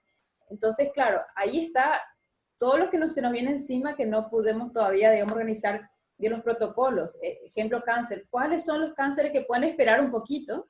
¿Cuáles son los cánceres urgentes que tienen que entrar ya? Que si yo, las leucemias, eso la profesora Imelda puede hablar, ¿verdad? De las hematológicas. Eso no le puedo decir venir dentro de una semana, ¿no? Entonces, todo esto para todos es nuevo, ¿verdad? Entonces, yo le animo al señor Daniel de que, bueno, de que yo creo que también se va a organizar las instituciones oncológicas para recibir. Es una obligación moral recibir a los pacientes, de proveer la atención, pero hay que considerar el escenario. Y entonces, bueno, quizás, sin duda que tenemos que seguir ajustándonos, ¿verdad? Sí, eso, y después hay algunas preguntas que voy a leer cuando me autoricen. Listo, muchas gracias, Miriam. Yo quería hacer un comentario nomás. Nosotros, por ejemplo, que tenemos el test del piecito no para. Sí, hay hospitales materno-infantil, por ejemplo, que se convierte en un hospital respiratorio. Entonces, pero deriva y son atendidos o sea, las madres que van a tener bebé en otro hospital. Entonces, lo que hacen es cerrar un hospital, especializar solamente para la parte respiratoria. Y en el caso sí me extraña porque el INCAM, hasta donde yo manejo, no sé si Lucila ella trabaja ahí en el comité de ética, no sé si podés aclararnos un poquitito, no sé si escuchaste lo que había comentado el señor Daniel. Justo me habló mi hija un poquito con una tarea y me fui un ratito. No, de que una persona fue al INCAM y que no fue aceptada en este periodo de tiempo. Pero no sé si ustedes cómo están trabajando. Permiso, un ratito, yo quisiera un poco, antes de que la doctora Lucila, buenas noches Lucila. Sí, buenas noches.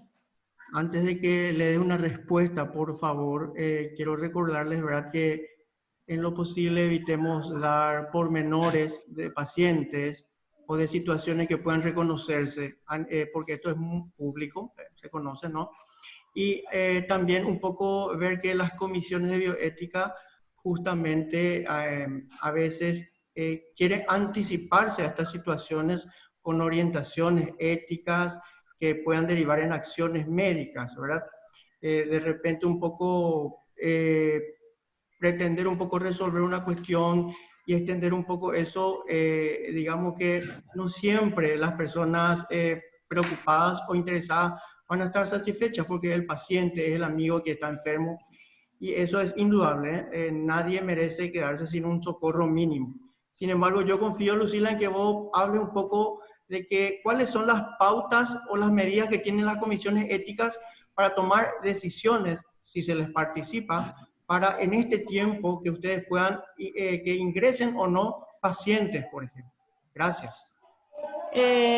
Bueno, mira, bueno, primero buenas noches a todos y gracias por la participación, por invitarme a participar.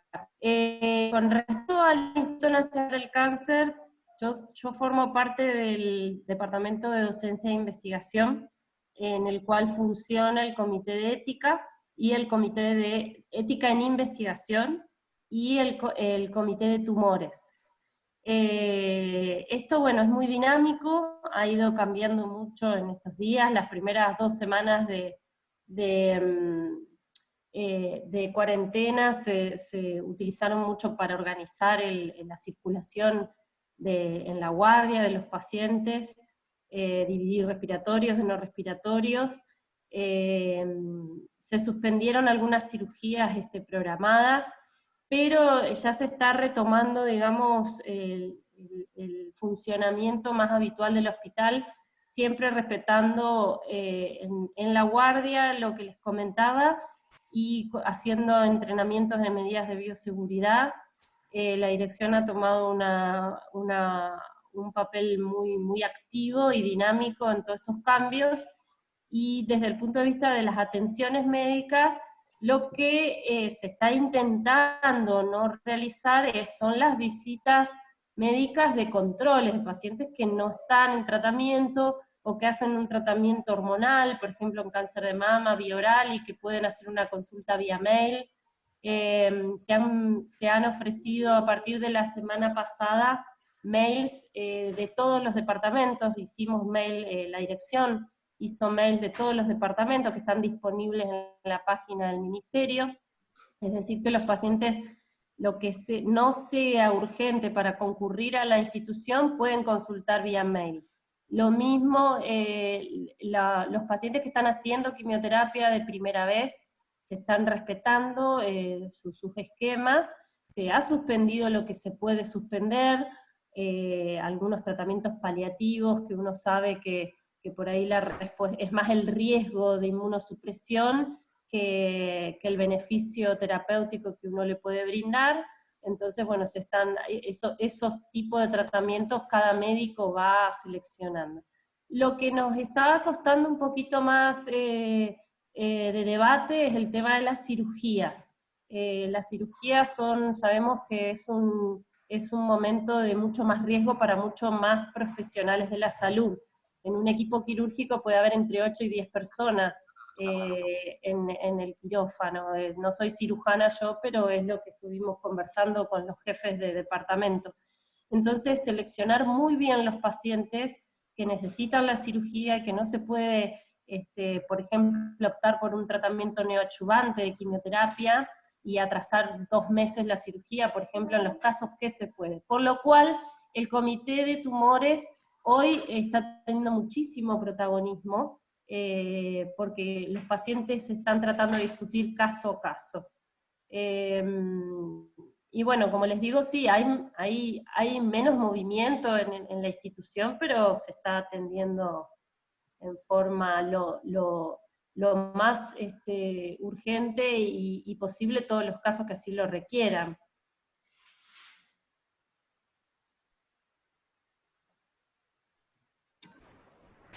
¿Puedo hablar?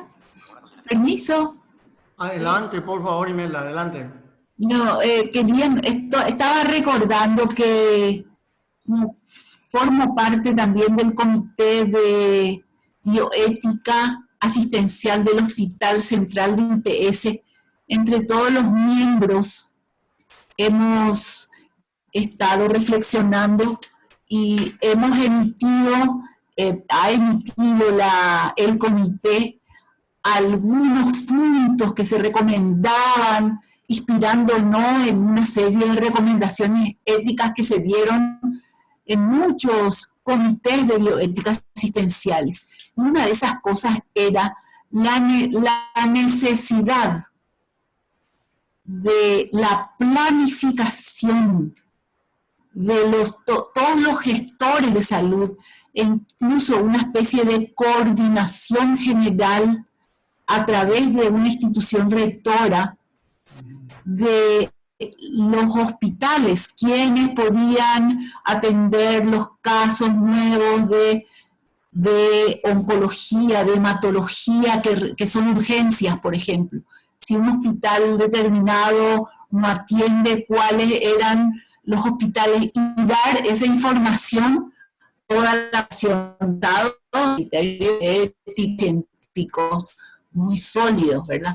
Estaba nomás acordándome, y eso es lo que quería mencionar, que desde el punto de vista de la ética se exige también que haya una planificación y una macro planificación para poder solucionar y ayudar a la gente que viene con esas urgencias y que algunos hospitales no están atendiendo ese tipo de urgencias. Eso nomás quería decir. Gracias, Imelda, muchas gracias. Miriam, ¿hay alguien más que quiera participar? Bueno, Romy Casbarro hizo un comentario que creo que se respondió, pero voy a leer. Dice, hola, buenas noches, bendiciones de Venezuela. Y pregunta bajo qué lineamientos internacionales se está guiando para establecer la prioridad de atención al paciente oncológico en esta pandemia. No sé si alguien sabe sobre INLEC internacional. Nosotros en el INCAN estamos trabajando con las recomendaciones de las sociedades americanas, europeas sobre todo. Hoy, por ejemplo, hace un ratito, durante la charla, me enviaron las recomendaciones de la Sociedad Paraguaya de Cirugía Oncológica, que ya están disponibles. Y bueno, pero básicamente, como les decía, las recomendaciones de las sociedades, tanto americanas como europeas, salieron hace poco, relativamente hace poco. Esto es muy dinámico y va cambiando, pero en general la Sociedad Paraguaya de Oncología Médica también sacó algunas recomendaciones hace un tiempo, así que bueno, es, como les digo, en base a las recomendaciones y el Comité de Tumores con la evaluación caso a caso. Lucila, Sí. te quiero pedir algo. A veces suponemos que la gente un poco, esta persona que es de Venezuela, un poco para que se ilustren más, contarle un poco qué significa el INCAM, la sigla, y qué grado de referencia tiene el hospital y en las atenciones, cómo funcionan ustedes, para que sepa ella un poco también a cuál fue el hospital del que se menciona, ¿no? Sí, el INCAN es el Instituto Nacional del Cáncer, del cual depende el Hospital Nacional del Cáncer.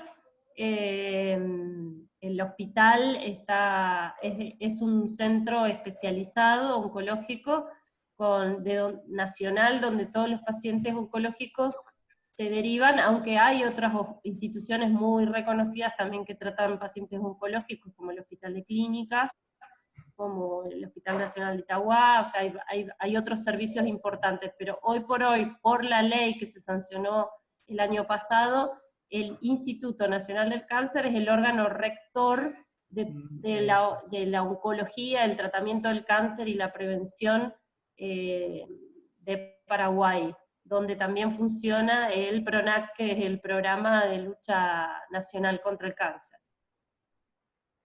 Genial, perfecto. Muchas gracias, Lucila, por ilustrarnos un poco, ¿verdad? Para ubicarnos en el tiempo y espacio. Miriam, ¿no hay otra persona? Mirta Irala hizo una pregunta y dice, un momentito, dice, un hospital tiene suspendido los consultorios habituales de pediatría desde hace un mes. ¿No estamos violando el principio de justicia? Bueno, ¿hay alguna persona que un poco quiera compartir al respecto? Yo te puedo, acá cuando se decide, uy, mi perro. Cuando se calma, cuando se calma. Sí. Ya quiere cenar, Marta, ya quiere cenar. Se sube acá justo surge un dilema, porque viene el dilema, atendemos a los pacientes o atendemos a todos, pero si atendemos, y lo que ocurre en nuestro país es que no teníamos los medios de bioseguridad, ni todo lo que tenía que implementarse para una atención sin riesgos para el usuario y sin riesgo para el paciente. Que eso es fundamental. Entonces, es cierto, si no le atendemos es un principio de justicia, pero va a ir contra el principio de beneficencia o no maleficencia, porque si no tenemos las condiciones y decidimos atender y para respetar a este principio, podemos ocasionarle un daño mucho mayor. Entonces, ahí es que se suspende, que es lo que lleva un tiempo hasta que se puedan tener las condiciones, las urgencias siguen siendo atendidas. Eso a mí me consta que hay urgencias y se va implementando la telemedicina y todas las formas para poder ir dando respuesta. Pero un dilema que este coronavirus, ¿verdad?, nos puso. Seguimos atendiendo sin las condiciones dadas de bioseguridad para el usuario y para el paciente, con el daño que podría llegar a ocasionársele a ambas partes, o dejamos de atender y también ocasionando, ¿verdad?, el daño por la justicia, como dice Mirta. Entonces, poquito, creo que va superándose, sí. sí, un poquito para completar lo que está diciendo Marta. Sí. Nuestra intención no es inducir ideas o pensamientos, ¿verdad?, que no sean los más allegados a la realidad o a la verdad de esa situación. Tampoco queremos deducir respuestas que de repente no coincidan con la verdad. Pero algo es cierto, ¿verdad? Están estos principios, ¿verdad?, que si vamos a jerarquizarlos están primero, ¿verdad? La justicia y la no maleficencia, ¿no? Ahora, de nuevo nos reencontramos, esto hablando en modo COVID-19. Entonces, ante eso, lo que sí tiene el derecho y tiene el sanatorio la exigencia de dar razones y alguna alternativa o alguna opción en una comunicación amable a la persona que está necesitando. Y estas respuestas deben ser racionales y razonables. O sea, no puede decir, no, hablen en botema, esto acá se ha cerrado No. y vaya al lado. Sino que debe proporcionar al paciente una respuesta del por qué están accionando y qué van a ir haciendo. Y en todo caso, proporcionarle una información a dónde puede ir. Y por sobre todas las cosas, si es un socorro, yo creo que eso no está ante el juicio, porque todos merecen. Pero sin embargo, como dijo Miriam, estamos todavía organizándonos en la cancha, estamos corriendo, ya sonó el pitazo, ya está corriendo la pelota y nosotros todavía nos estamos colocando. Yo creo que en cierta manera estamos haciendo bien las cosas, pero van a seguir surgiendo estas experiencias que preocupan, ¿sí? Pero tenemos que anotar y ver la forma de ir dándole algún tipo de respuesta. ¿Otra pregunta, Miriam? No, por lo menos en el chat nadie, no veo ni una manita alzada. No sé si estaba... ¿Qué tal? Sí. ¿Y el tiempo, Miriam, qué tal estamos? Tenemos 16 minutos. Coloqué Bueno. para 2 horas el webinario, pero... Acá hay una pregunta de Romy Casbarro. Dice, muchas gracias. En cuanto a los reportes en artículos de revista acerca de COVID, ya que es una situación dinámica que se va definiendo día a día, ¿cómo piensan que pueden regularse? Lo digo en el sentido de que no sean repetitivas o no reales. Sí. ¿Alguna persona, alguien de los...? No sé si puedo hacer un comentario que la otra vez estuvimos conversando con Marta por WhatsApp. Adelante, por favor, adelante. No, estuvimos hablando con Marta por algunas indicaciones que hoy estamos teniendo, que son todas indicaciones fuera de prospecto, digamos. Todos los tratamientos que se están reportando o evaluando para el COVID-19, hoy por hoy son drogas que están en el mercado, pero aprobadas para otras patologías. Es decir, si nosotros miramos las aprobaciones de estas drogas por las agencias regulatorias, sean nacionales o internacionales, tienen indicación para otras patologías y no para esta en particular, obviamente porque es nueva y no hay la suficiente cantidad de evidencia como para aprobarla. Por lo cual, toda medicación que se dé, sean los antivirales, sea la hidroxicloroquina, sean los inhibidores de la interleuquina 6, sean los anticoagulantes, toda esa medicación que hoy está circulando información, es todo uso fuera de prospecto, por lo cual el paciente tendría que firmar un consentimiento informado para el uso de esa medicación, o bien tendría que ser en el contexto de ensayos clínicos. Bien. Perfecto, muchas gracias. ¿Alguna otra persona? ¿Alguna pregunta, Miriam? No veo a nadie que haya escrito, no sé. Bruno, Miriam, Bruno está levantando la mano. Ah, ok. Sí, perdón, Bruno está levantando la mano, sí, sí. Sí, adelante, por favor, Bruno. Buenas noches desde República Dominicana. Buenas noches. Ustedes están hoy día en una posición privilegiada debido a su gran extensión territorial y al poco número de casos. A esta hora nosotros estamos rondando los 5.000 casos con unas 230 fatalidades. Se ha mejorado la capacidad de atención en cuanto a ventiladores. Hay unos 500, afortunadamente, pero no hay tantos intensivistas. Hay que formar intensivistas rápidamente. Yo quiero hablar un poquito de la parte de bioseguridad que se ha tocado mucho. El problema de la discriminación social, aquí se ha visto, por ejemplo, que barrios marginados agreden a personas marginadas que son portadoras o sospechosas, o han rechazado de una manera violenta que se coloquen centros de observación de pacientes que han estado en contacto con personas contaminadas. Es un problema social terrible. Nosotros somos unos 10 millones y medio en 48.000, y según estuve revisando, ustedes tienen 400.000 kilómetros con una densidad poblacional de 17 personas por kilómetro. Nosotros estamos haciendo 58, con una población que ahora mismo está cerrada en la frontera con Haití, con una población de 11 millones en Haití, de los cuales fluctúan entre 700 y 800 y 1,5 millones hacia esta parte a laborar en diferentes áreas. O sea, tenemos una situación, se inició con un centro especializado de COVID, 2, 3, 4, y ya hoy andamos por 27. Y lo que va a ocurrir en el futuro es que el COVID vino y se queda, y todos los hospitales y todas las especialidades van a tener que recibir pacientes con COVID. Ahora hay un problema serio que está planteado tanto en el país más rico del mundo como es el problema de los equipos de protección personal.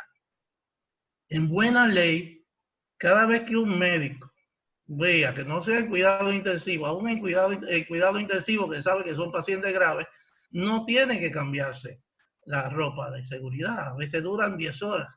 Pero en una consulta clínica, todo hay que cambiarse. Y eso es un elemento con la escasez y el alto costo. Y partiendo de un principio de bioseguridad y de salud ocupacional, los médicos están, el personal sanitario en sentido general está en la primera línea y son los primeros que están cayendo, y luego junto con las personas que están en el control del orden. Entonces, pediatría, aquí hubo un caso y quiero compartirlo porque en su país yo espero que no, porque tienen mucho tiempo para hacer un distanciamiento social y ajustar las medidas, porque 200 casos con 10 fatalidades, creo, 10 o 12 fatalidades, es un elemento que ustedes tienen mucho tiempo para manejarse. Pero no es que no va a llegar, pero tienen tiempo para prepararse. Aquí hubo un caso en un hospital pediátrico, que llegó un pacientito que, con la historia de que los niños no le daba, que no, después se habló, porque estamos todos aprendiendo, después se da cuenta que los niños también tienen una gran capacidad de transmisión. Y en ese caso específico, ese niño contaminó, infectó 23 personas de un hospital pediátrico, entre pediatras, camilleros, enfermeras y bioanalistas. Entonces, el problema es que nuestros profesionales de la salud no están con la mejor preparación.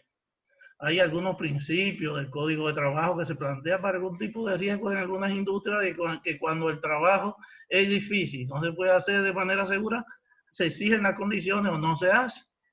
Pero los médicos no se nos puede exigir, no nos permiten que hagamos ese tipo de observación, y nosotros hemos observado situaciones en las cuales, en una situación de precaria bioseguridad o bioprotección, no estamos lo mejor protegidos hasta ahora, y la situación va a ir cambiando poco a poco.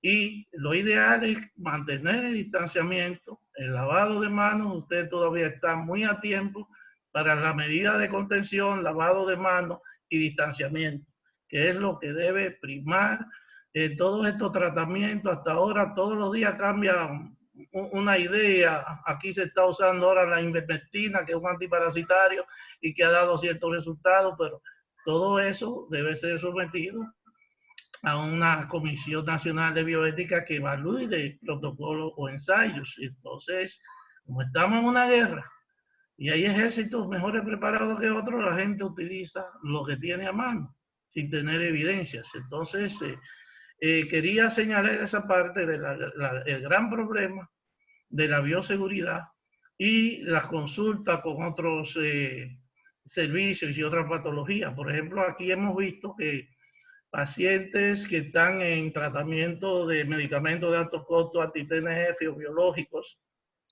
se están reprogramando, porque son pacientes inmunodeprimidos, entonces no pueden estar circulando en un hospital donde está circulando, porque ya yo creo que en todos los hospitales y en toda la comunidad en el territorio nacional está circulando ya el COVID. Entonces, eso es un problema serio y conozco de casos de algunas personas que están en tratamiento de quimioterapia por cáncer y los médicos han decidido, o los médicos tratantes, tener una posición un poco más conservadora.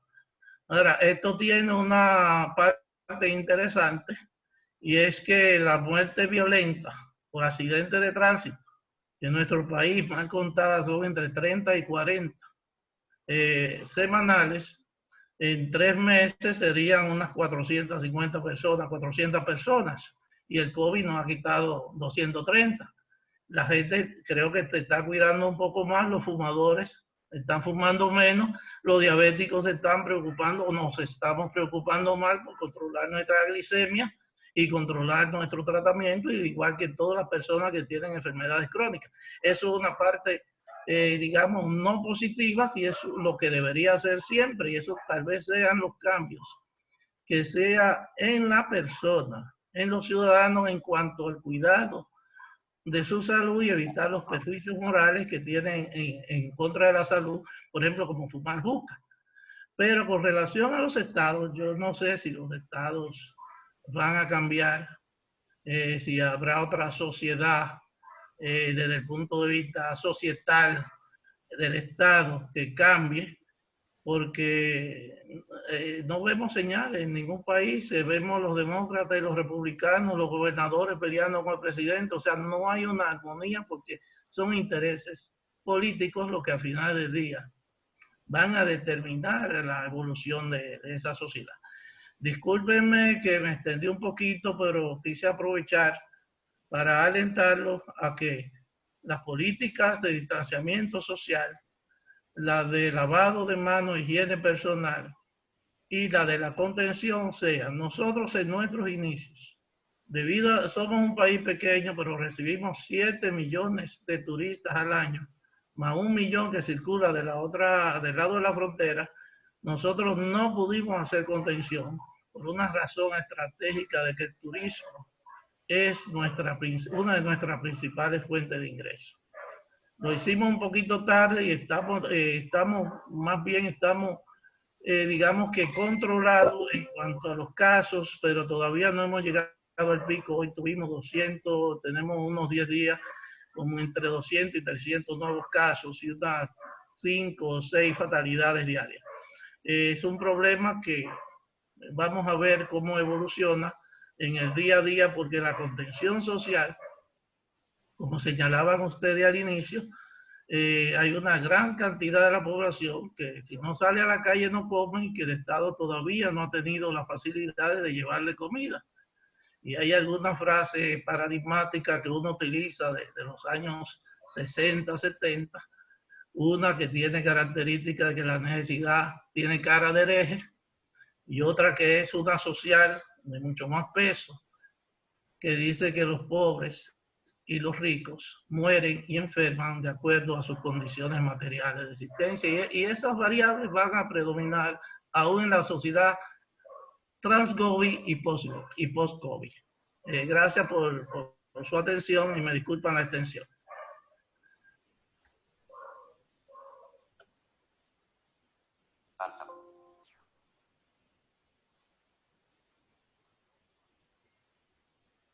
No se te escucha, Rafael. Micrófono, Rafael. ¿Ahí me escuchan? Sí, ahora sí. Ahí me escuchan. Bien, yo creo que es muy atinado lo que estaba indicando el señor Bruno. Pesa, condiciona bastante todo lo que es el horizonte, las teorías económicas, los modelos políticos. Pero una cosa es que nos condicione, pero sinceramente poniendo un poco fe en el hombre, que tiene sus años, sus millones de años, que no le determinan. Sí, son momentos que quizás no estemos viendo el final del túnel, pero sí, yo creo que esto nos está interpelando a todos los sectores, al pueblo, al común del pueblo, nos está invitando a no buscar solamente privilegios, sino también buscar obligaciones y crecer en el ejercicio de las responsabilidades. Yo no puedo solamente invocar porque soy discapacitado o porque soy muy pobre, a que se me esté asignando recursos que a otras 4 personas le estarían mutilando o dejando sin vida. Sino que, por el contrario, yo debo ser consciente de que también soy un ciudadano, como diría de la cortina, capaz de también en mis posibilidades someterme a mínimos exigibles como tal. Por eso quiero volver a traer esa frase de deberes cívicos. También nosotros tenemos deberes en las posibilidades, caso por caso, por supuesto. Pero también otras personas, ¿verdad? No solamente invocar la pobreza, así, o invocar otras cosas que no tienen otra cosa que la intención de buscar privilegios, y que no se vea por ahí el ejercicio de la responsabilidad. Yo creo que debemos esforzarnos en las macropolíticas y en la microbioética y en la macrobioética también, ¿verdad? Hacer una cuña en ese sentido, a insistir con tenacidad acerca de este ejercicio y que se vean en toda la normatividad que pueda surgir de que se promueva esta responsabilidad.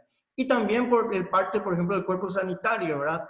Que está muy bien, yo creo que que se necesiten todos los recursos, pero también la responsabilidad del ejercicio de los hábitos de bioseguridad. Nada va a poder hacer el Estado ni la sociedad que le entregue todo, pero de repente alguna persona o algún profesional se está olvidando de su responsabilidad de ser perseverante y específico en la atención a este tiempo.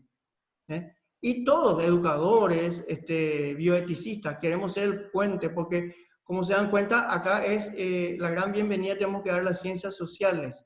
No solamente la medicina ni las ciencias jurídicas van a poder resolver solos, sino también la antropología, el trabajo social, los comunicadores.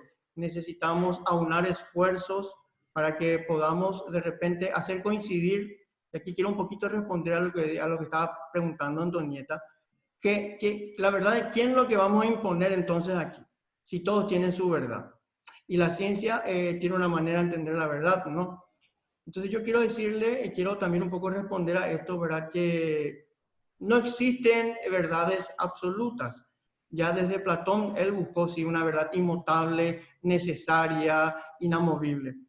Pero con el tiempo se vio que lo que hay son verdades universalizables que pueden ser capaces de alguna manera responder a todos, de una manera sin causar perjuicios. Por tanto, los valores científicos están a la vista. Yo no soy quien, solamente me remito a recordar. Los valores científicos son la objetividad y el control del fenómeno y la relación y la interpretación de este fenómeno, explicar estos fenómenos. Pero esto no se contrapone a los valores morales que no buscan cuantificar ningún fenómeno, como el caso del COVID en el Paraguay en estos tiempos, sino que busca comprender las acciones de la gente para desde ahí, desde esa subjetividad, también darle una importancia y utilizar una herramienta que se llama el diálogo. Somos personas capaces de dialogar, capaces y conscientes de que vivimos en una sociedad. Por tanto, lo que aportan los valores morales es la conciencia de que somos personas distintas, pero vivimos unidos esencialmente aunque tengamos 1000 ideas que quieran separarnos. Eso tenemos que procurar lograr y no, como decía Max Scheler, no llegar a una sociedad de gente totalmente separada, aunque tengan 1000 vínculos en común. Entonces, por voluntad propia estamos en un estado, no somos animales ni dioses, por tanto necesitamos de un estado, de una ciudad ordenada. Por tanto, sigue vigente la pirámide de Kelsen, la constitución, las leyes, los acuerdos que creemos a todos que beneficia desde el bien común. Y mucho más este énfasis de bien común quiero dejar en este tiempo de COVID-19. De repente, algunas prerrogativas de derechos no se anulan, pero primero viene a cumplir la obligación de que el Estado necesita redistribuir estos recursos que van a ser, o son por lo menos ahora, escasos. Entonces yo el resto quiero dejar un poco en manos de mis últimas compañeras que estuvieron para que se despidan un poco, si tienen algunas palabras finales, e ir despidiendo esto. Si te parece, Miriam. Sí, ya estamos sobre la hora. Tengo miedo que se cierre automáticamente, Marta. así que... no tiene el audio, Marta. No, que yo estoy mirando, pues sé que se cierra y nos deja. Yo creo que con las palabras finales de Rafael, este segundo conversatorio, y volveremos en 15 días, que es lo que está previsto. Estaremos difundiendo a través de nuestras redes, así que por favor, si nos pueden acompañar, para nosotros es un honor tenerlos a ustedes desde los diferentes países que están compartiendo con nosotros. Muchísimas gracias. Imelda, no sé si tenés algo que acotar. Muchísimas gracias a todos. Muchas gracias por darnos esta oportunidad de estar también con ustedes. Gracias.